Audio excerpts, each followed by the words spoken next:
here we are, ladies and gentlemen, bringing you the final series of the day. It is going to be KT versus the Sunny Lion team.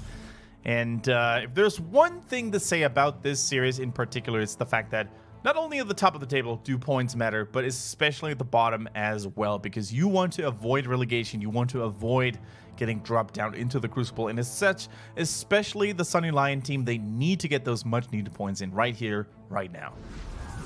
Yeah, we already mentioned before the break that... Oh, calling for a draw. Interesting. We already mentioned before the break that if Sunny Lion are able to 2-0, they will move into a tied last place with RPG and KT, giving them the smallest of chances of, in the last 2 days, trying to overtake those two teams and moving themselves out of that relegation spot. Sunny Lion, they need this. And they absolutely need it. And they showed us in the past that they are able to snatch points away from teams where on paper they looked like a little bit of an underdog. As long as they don't fall back into their weird drafting patterns, right? Where they go for triple warrior. That certainly didn't work out so well for them. But especially players like Wildlight and First on the right-hand side here, you can see them. They improved quite a bit here. While they were considered to be a liability, you know, in the first half of the phase, I think especially Wildlight stepped it up pretty much here. Yeah. No longer is he playing those tanks as he was indicated in the player sheet, but he's going for those big playmakers like Zeratul or Genji. Wildlight in the same series earlier last week managed to play both my least and most favorite Zeratul in one series. It was very interesting. First game was terrible. Second game was, oh my god, that was great. But here you can see KT. Lycia, similar situation actually. Sometimes he is a god, sometimes it can be a little bit of an issue. And then of course we have Kaitu, who hasn't really had the chance to shine on his Diablo recently. Yeah, it is either getting banned out or taken away from him. I totally agree. And his Diablo performance has been his best one up to this point, and Hope is a player we have to talk about as well. Remember when KT was going for that very unique style to tackle Medivh pressure from enemies? That's when Hope busted out the Lunara and did work on that hero. And ever since then, I feel like that gave him a confidence boost. That gave him a lot of momentum because he's been carrying over his great performance on Lunara into other heroes as well, like the Hanzo, for example, we saw it, or the Thrall in its recent match history. So depending on which Hope shows up today, I think KT's chances might increase or decrease quite a bit. And here you can see the stats slightly in favor of Kudos top. They are once again, they have 2 more points than Sunny Lion do, so this is going to be leading in their favor. But Sunny Lion, unpredictable. They can bring the pain when they need to, and we have seen issues where KT have potentially misread drafts. But now though, we're heading to our first map. It's going to be Infernal Shrines, with Sunny Lion getting the first hero picking back. It looks like that is, excuse me, the pattern for today, with you know, not really that many maps being left available, because once again we do have these those 4 maps grayed out from round 1 and the bans in this game, of course. Infernal Shrines seems like a neutral battleground that many teams like to fall back on. Only last week did we see a little bit of deviation from that, when we oftentimes went to Brax's holdout, we went to Volsky a lot more often. But let's see what game number 2 will have in store for us in terms of maps. For now, we're going to focus on Infernal Shrines. With Garrosh immediately removed away from KT. Very solid choice, nice and safe. No issues there at all. And we see a Maiev being banned out. We rarely see Maiev bans anymore outside of Korea. Yeah, Maiev is always that hit or miss hero, right? It either works flawlessly and your team is basically going to ride the wave of momentum from start to finish, or Maiev seems to be one of those struggling characters that, although it does have a lot of power and potential on paper, is never really going to find those kills, never going to find those good Warden's cages. We saw that happen actually today when Soa tried to utilize her against CE in game number 2 of the first series of the day. With a variant already appearing here. Phoenix was not played in the last series actually. So it would be interesting to see if maybe it comes up this one. I would like to see KT play it if it does. In fact, that they already have one of the bigger counters to it. I mean, they showed us in the past that they are willing to be a little bit exotic, to be a little bit more willing to experiment when they came up with Lunara, who up to this point had been a sleeping hero for the most part. And they made her work. They really made her work. And Of course, when we talk about KT, we can't forget about Zeratul and the pressure he provides. It could be Licia playing over the hero, but the same can be said about Sunny Lion with Wildlight in the mix, right? So for both teams, Zeratul could be a rather highly contested pick in the second draft rotation. Excellent point. We'll have to see if we do go for that. ETC ban for now makes sense. Great peeling against a hero like Varian, so a solid removal by KT. But yeah, you see the Zeratul as an option. I wouldn't mind seeing Lycia perhaps returning to one of his old favorites, the Dahaka. This is an okay map for it. It's not the best, but it is good for wrapping around to heroes like the Stukov and getting punishment on them. You know, sometimes there are teams like Team Dignitas in Europe that will just bust out the Dahaka. Same can be said about Ballistics in Korea. And they will prove to everyone that despite that the hero may not be in, the current meta, it might not be picked everywhere, it's still good as long as you make it work in the respective team composition. And that's what Dignitas did yesterday when they dismantled Trick Esport. That's what Ballistics did at the Eastern Clash when they won the Grand Finals, largely due to some spectacular Dahaka play by Jungha. So, yeah, I'm totally down with you. I think Dahaka deserves its place and could potentially be picked way more often than it currently is in China. Speaking of heroes picked often, Hanzo has so far yet to slip his way into the draft, as have Phoenix, two heroes who have been prioritized at reasonable levels.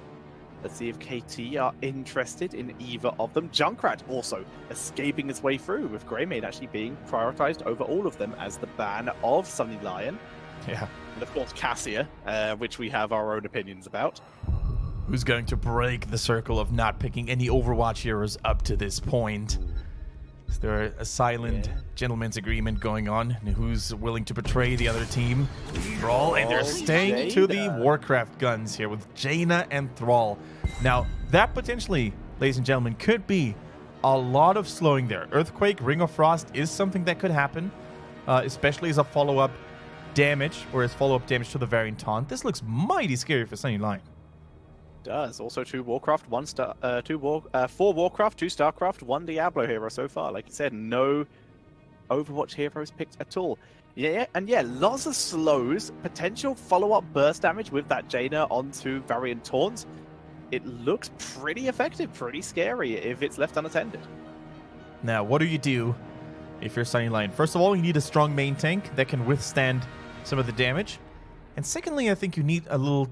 I could actually see the Zeratul come in here and then maybe use the VP to shut down the first damage after, let's say, the Varian goes down and taunts someone. But they go for the Genji instead. And Muradin, of course. If you look for a tanky warrior, then Muradin is definitely one of your first choices. And no Overwatch hero except for Genji. We almost made it, guys. Yeah. Oh, well. There's still Hanzo open. Ruined in the last minute. But we need one more pick. I don't know, they're pretty open. Something more sustained damagey. Maybe a bruiser. Like, they already have Thrall, but I wouldn't even mind them going a second melee here. Like, someone like, maybe even a Malthael? Something like that, because they're already against a Muradin, they're against a Sonya. Would gain pretty decent lane sustain. Other than that, something to deal with the Genji. Something, they already have Varian. Something to follow up. Maybe even a Nubarak for a second tank could be reasonable. The thing is, it all depends on which role Thrall wants to assume, right? If he wants to be the solo laner, then of course they could go for another ranged. I totally agree. But if he wants to be a stacking, rotating, Crash Lightning Thrall, then they need another solo laner. It looks like they're going to go for the latter. Looks like they're going to go for that infamous stacking Thrall, and Malthael will be the solo laner. Against the Sonya, of course, he has much better chances than Thrall in the first place. I will argue that we don't have to see the Crash Lightning Thrall. I think the Crash Lightning Thrall would be terrible, honestly, on this map against this composition. You're going to have a super rough time stacking it. I would rather see him just not take the solo lane, give that to Malthael, but still go for a solo laning Thrall-esque build. Yeah. I mean, Echo of the Elements, it's been proven many, many times that the build is viable. In fact, in many cases, it's actually the superior build in terms of raw damage output. And especially if you want to combine your damage on a taunted target of the Varian, then Echo of the Elements will net you more single target burst because you can actually go for follow-through and just basically lightning, follow through, and you will have a beautiful maximization of your damage. Combine that with the slow later on, you're going to have a wonderful time when it comes to chasing in and gaining more value that way. But now though, ladies and gentlemen, we are loading into the Infernal Shrines. And spawning on the left-hand side, Sunny Lion with Pow on Malfurion, Jada on Muradin, Feed B on Tychus, Twilight on Genji, and First is playing Sonya.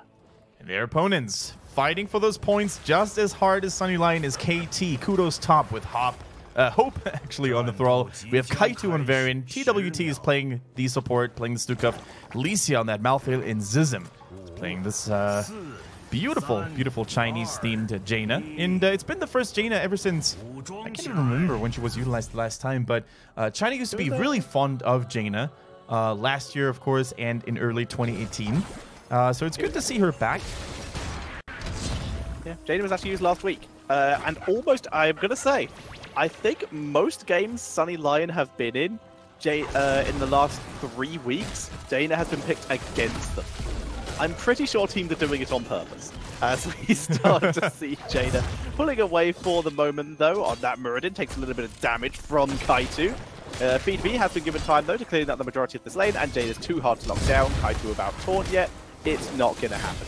So we are seeing Thrall with the group, with that blue lightning. No crash lightning here. All right, and Jaina, by the way, the hero, not the player. Oh, look at Licia. He's going to fall to the onslaught here by Twilight. Beautiful gank. That is something you always need to be on the lookout for. If you end up solo laning with a Genji on the enemy team, you could basically expect an early gank at any given moment. Looks like Licia here, unfortunately, was not expecting it, or was not really getting to safety early enough, and as such, first blood was given over to Sunny Lion. But yeah, some point that I wanted to make here, Zizim, the Jaina player, actually went for Fingers of Frost at level 1, so we don't see a true machine gun Frostbolt build, which normally gives greater control, greater distance to the Jaina player.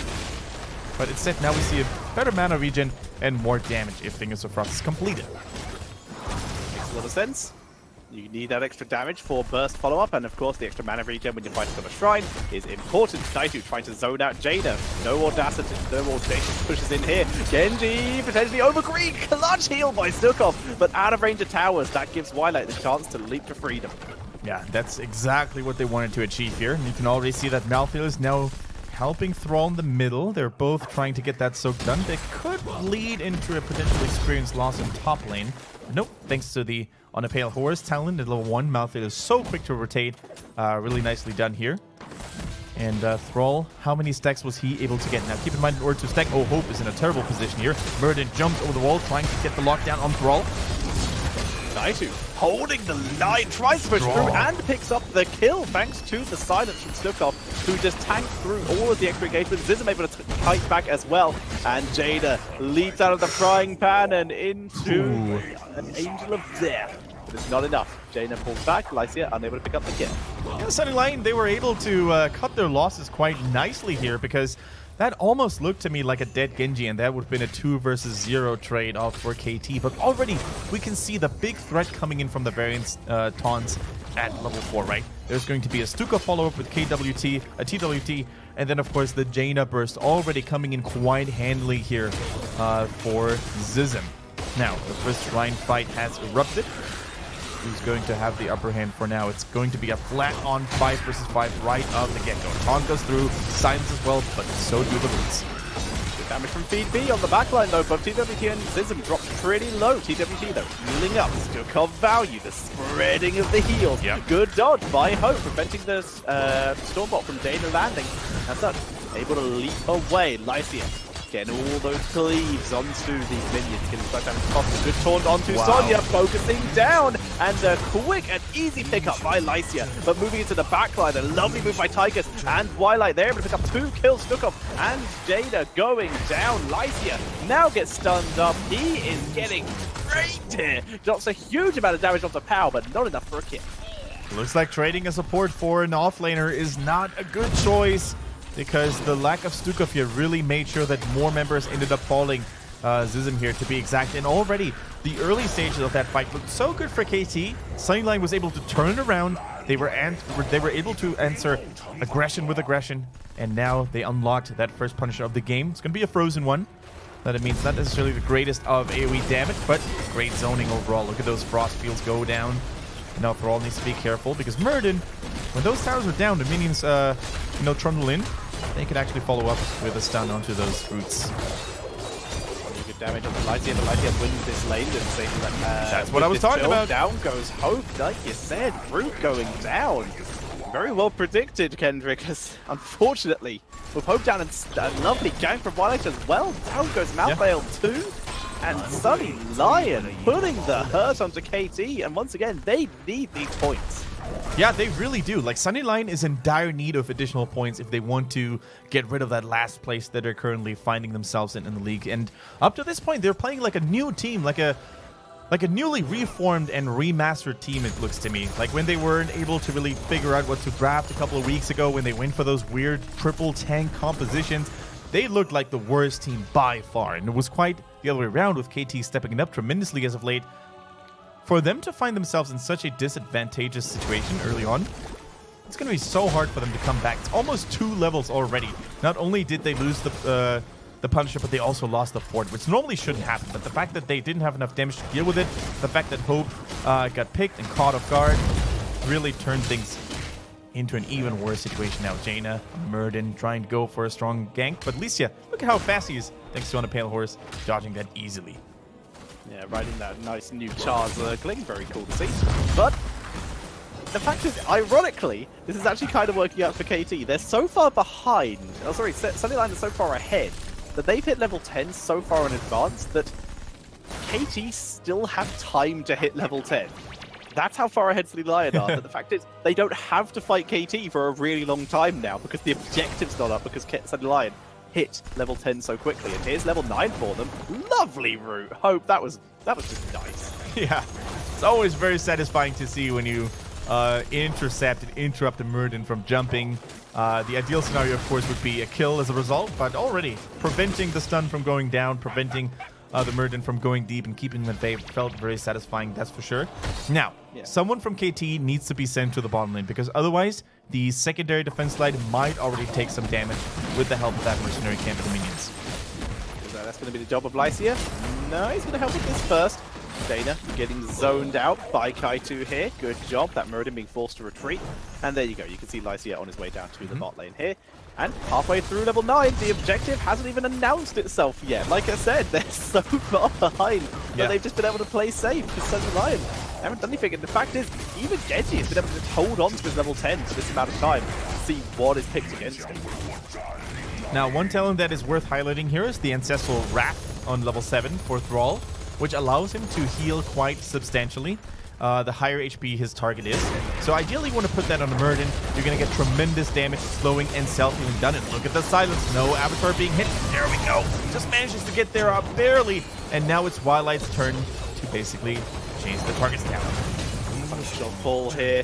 And this is exactly what Genji was waiting for. Oh, you picked Ring of Frost. Now I can X-Strike to cleanse myself, basically. You can X-Strike while you are rooted. Which means if he ever gets caught in that ring, he just drops the X-Strike and he is cleansed. Yeah, and even if the X-Strike doesn't seem to be available, guess what? As long as you're not stunned, silenced by Stukov, you can just deflect it. You can just wait until Jaina uses all of her load and then basically just tank through it, giving you a nice chunk of deflected damage throughout the course of that team fight. And already you can see KT, they're trying to make something happen desperately, but Sonya first is too smart and he's too fast to react. DWP getting focused. Down goes Tychus though. Nicely done. Wildlight being forced to back up nicely though. Pressure onto burst. Wants that kill. They've already used last rights already, so they can't get the burst. The Punisher does already go over to the side of Sunny Lion, but with 2 kills picked up by KT, assuming they don't die here. This isn't the worst scenario. If they get this kill as well, this could be huge news for them. As they got another with Fury for the chase. And and that, of course, tells us, Tetra, that Echo of the Elements had been completed earlier. Otherwise, he wouldn't have had the second charge immediately. So, nice little move here by Hope, and great move by KT as a team, really dominating the team fight. Unfortunately for them, they still lost the objective. But guess what? Trading experience here is definitely worth the effort. Already only 1 level now against KT. That was a first sign of life, a moment of brilliance here for them. Maybe use a little bit of momentum to get back into that game. KT, despite they were so far behind for a while, they were able to play safe as opposed to getting punished. But the fact is, they're still behind. They've lost yeah. almost all of their force. Mid-fort is hanging by a thread, but it is still alive. As KT, they have the potential for a comeback, especially with those kills earlier, the comeback XP. They're now only a single level behind as opposed to 2 levels behind. No, they need to wait for the 13. Sometimes we know Chinese teams don't want to wait for this talent break, and here it goes. Twilight Dream is not there. It's Twilight and Tranquility. A lovely kill onto Tychus once Great again, being targeted down. Yeah, really good job. Malthael was the one to pick up the kill there. It's the second time Tychus has just been focused down and blown up. Yeah, for a moment I expected Malfurion to actually just walk in there and prevent all the follow-up damage with the Twilight Dream. But of course Tranquility has been picked. And good luck trying to counter-heal a Ring of Frost with Tranquility. That's almost impossible because there's going to be so much burst damage unloading onto you. So KT, they're starting to find their rhythm, and those combos look cleaner and cleaner compared to the early stages of the game. It'll be fine. Trickle healing will prevent last strikes. What could possibly go wrong?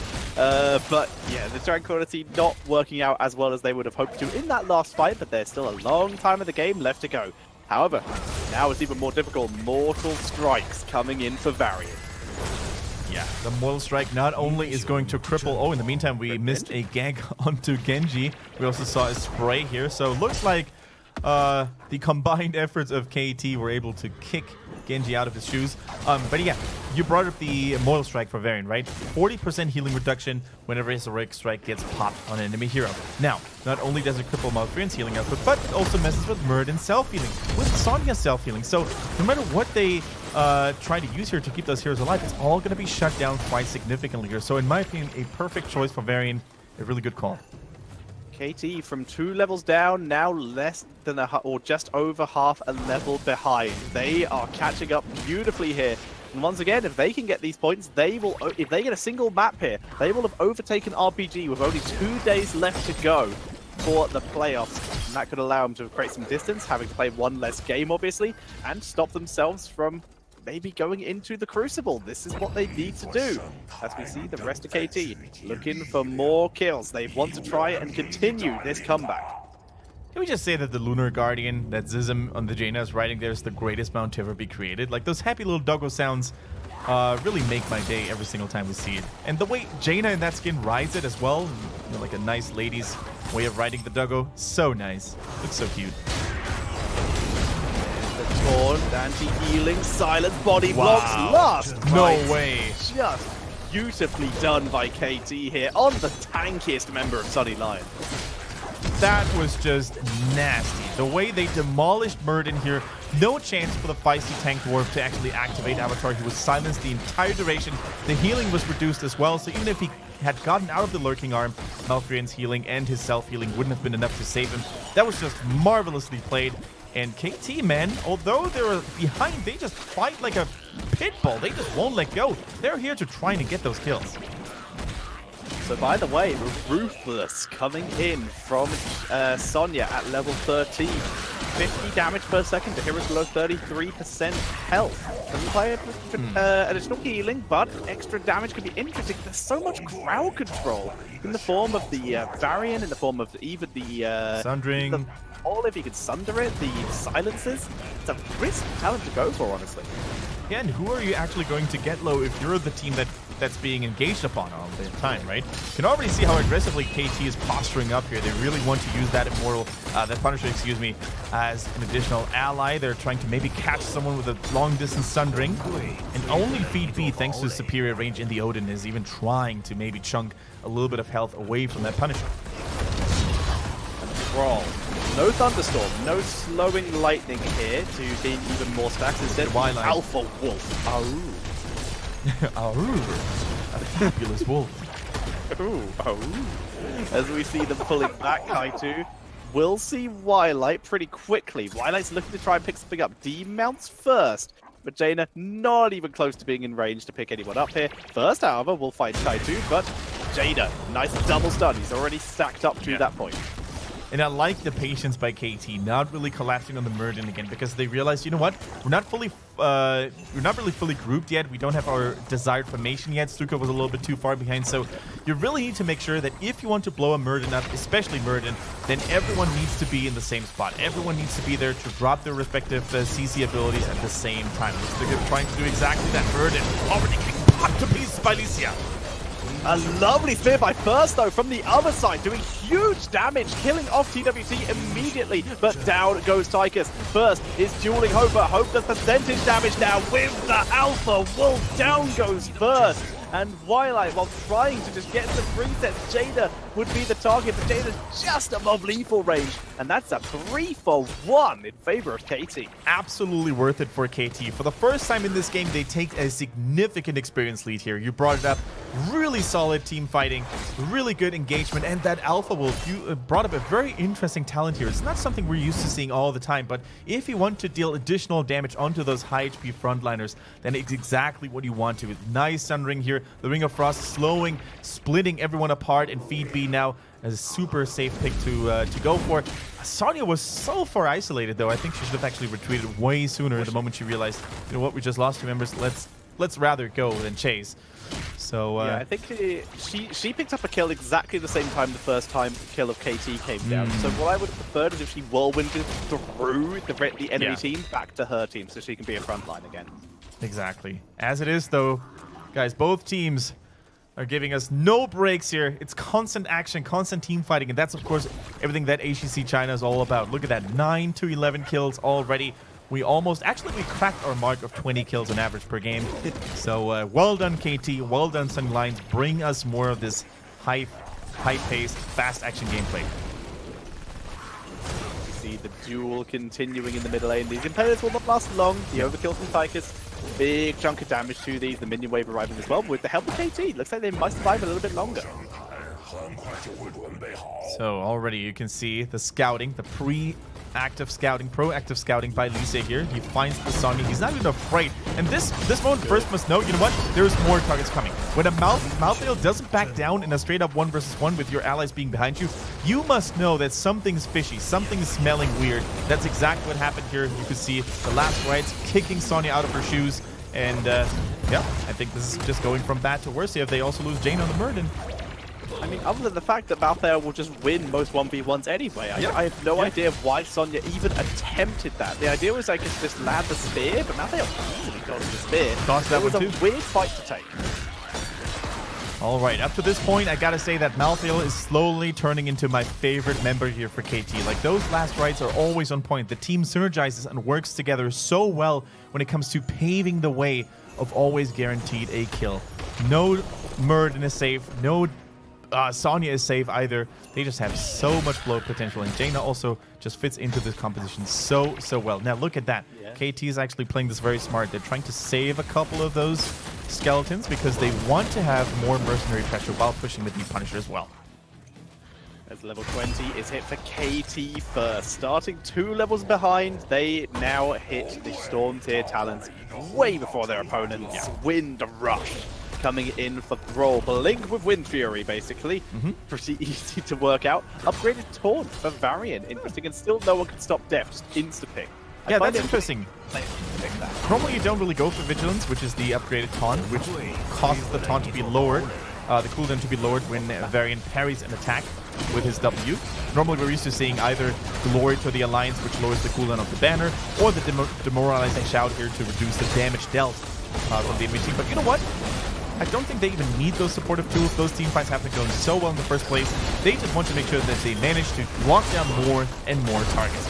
Look at that mighty push. This could actually be a core. Look at Sonya. She's not even defending. She's not even with her team right now. She desperately tries to get the 20. She needs to teleport back now. Sonya, you can't do that. Give her team a chance to turn around, and like I said, she needs to be returned. There's the taunt, and Muradin is dropped. The Sundering trying to get an extra kill, but here comes Sonya. She is basically the last chance for Sunny Lions to turn this around. The Punisher is about to fall. Tranquility, huge value, but Root took off. Just absolutely destroys it. Genji, he'd love resets, but the health bars are way too high. That is GG. And KT takes game number 1 and moves themselves themselves into a solid 6th position, no longer tied for 7th.